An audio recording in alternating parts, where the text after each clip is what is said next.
Parul university के placements का कोई रिप्लेसमेंट नहीं, इसलिए टॉप कंपनीज की फर्स्ट चॉइस। आप तो समझ ही गए होंगे। Join Parul university, Vadodara, Gujarat.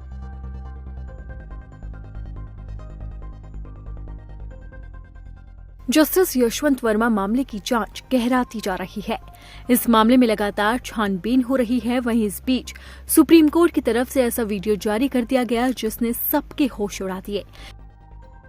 शनिवार तक इस मामले में पूछताछ ही हो रही थी कि इस बीच सर्वोच्च न्यायालय ने नोटों का वीडियो जारी कर दिया। दरअसल दिल्ली हाईकोर्ट के जज जस्टिस यशवंत वर्मा के सरकारी आवास पर लगी आग में जले नोटों के बंडल की वीडियो और तस्वीरें सामने आई है। सर्वोच्च न्यायालय ने पुलिस और फायर ब्रिगेड से मिले सबूतों को अपनी वेबसाइट पर जारी कर दिया।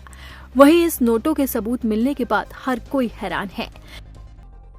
इसके बाद से ही सवाल उठ रहे हैं कि अब इस मामले में आगे क्या होगा। इन सवालों के बीच अब दिल्ली हाईकोर्ट के मुख्य न्यायाधीश जस्टिस डी.के. उपाध्याय ने दिल्ली पुलिस को निर्देश जारी कर दिया है। मुख्य न्यायाधीश जस्टिस डी.के. उपाध्याय ने दिल्ली पुलिस कमिश्नर को पत्र लिखकर जस्टिस यशवंत वर्मा का कॉल रिकॉर्ड मांगा है। दरअसल जस्टिस यशवंत वर्मा का 1 सितंबर 2024 से 22 मार्च 2025 तक का कॉल रिकॉर्ड और IPDR मांगा गया है। इतना ही नहीं, पिछले 6 महीने में जस्टिस वर्मा के आवास पर तैनात रजिस्ट्री स्टाफ, निजी सुरक्षा अधिकारियों और सुरक्षा गार्डों की जानकारी भी मांगी गई है। यानी साफ है कि इस मामले में अब एक्शन तेज हो रहा है। वहीं दिल्ली पुलिस कमिश्नर को पत्र लिखने के बाद हाईकोर्ट ने एक स्पष्टीकरण भी जारी किया। कोर्ट की तरफ से कहा गया है कि जैसे ही कॉल रिकॉर्ड का ये डेटा हासिल होता है उसे सुप्रीम कोर्ट के मुख्य न्यायाधीश के साथ शेयर कर दिया जाएगा। आपको बता दें कि इस पूरे मामले में सुप्रीम कोर्ट सख्त एक्शन ले रहा है। देश के प्रधान न्यायाधीश जस्टिस वर्मा के खिलाफ आरोपों की आंतरिक जांच के लिए 3 सदस्यीय समिति गठित कर दी है। वहीं जस्टिस यशवंत वर्मा को न्यायिक कामकाज से भी रोक दिया गया है। इस मामले में वकीलों का क्या कुछ कहना है, चलिए आपको सुनाते हैं।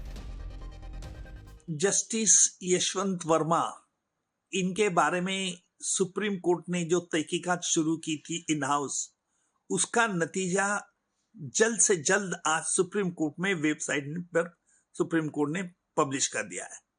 मैं तो पहले सुप्रीम कोर्ट का बहुत अभिनंदन करूंगा, क्योंकि ट्रांसपेरेंसी ये हमारा जुडिशरी का एक आत्मा है।